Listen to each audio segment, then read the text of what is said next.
We've seen how monopolies differ from firms in a competitive market.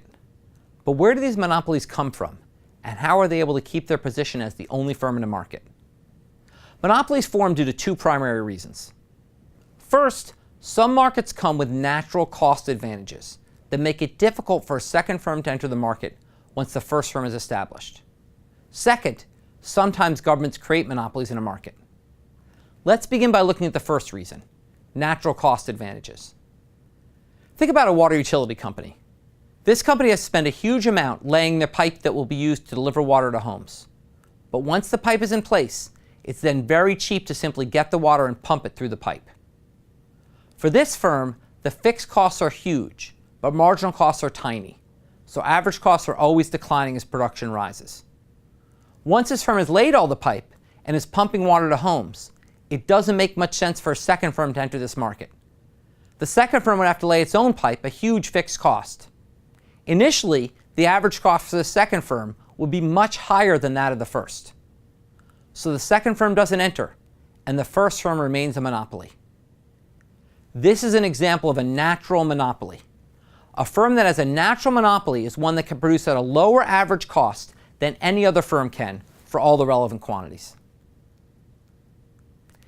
In the case of a natural monopoly, if the quantity demanded goes up, it is much more efficient for the monopoly firm to increase production at a low marginal cost than it is for a second firm to enter and pay the huge fixed cost. And if the second firm does try to enter, the first firm can chase it away from the market by setting a price equal to the marginal cost and undercutting the second firm. Once the second firm leaves, the first firm is free to ramp its prices back up and make more profit.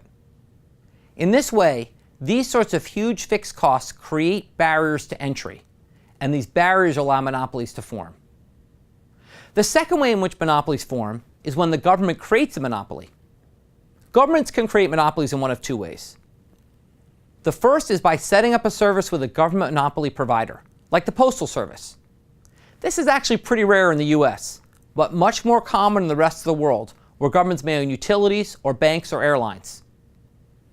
The second is by creating barriers to entry to a market. One important example of this is the patent system. If a firm has a patent, it has the exclusive right to sell its product for a specified period of time. Traditionally in the US, this period of time has been 17 years. So if you get a patent on some invention of yours, the government will allow you to operate as a monopoly for 17 years. You'll be the only one who can sell that invention for that time, allowing you to charge a price higher than your marginal cost to make profit. After the 17 years, others can enter the market, creating competition and driving the price down to marginal cost.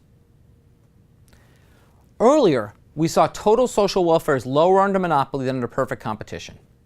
And sure enough, monopolies created by patents will create deadweight loss for those 17 years, while the patent holder produces less and charges more than is socially optimal. Why would governments want to create a less efficient market with its patent system?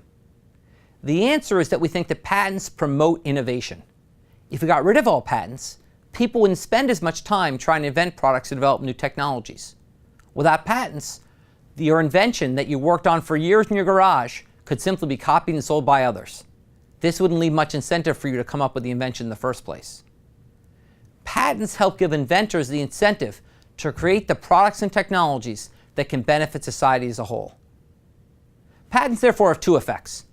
On the one hand, they promote the development of new products that can benefit consumers and society. On the other hand, once developed, patents create barriers to entry that raise prices and reduce sales. Which effect is more important will ultimately depend on how valuable to society the invention really is.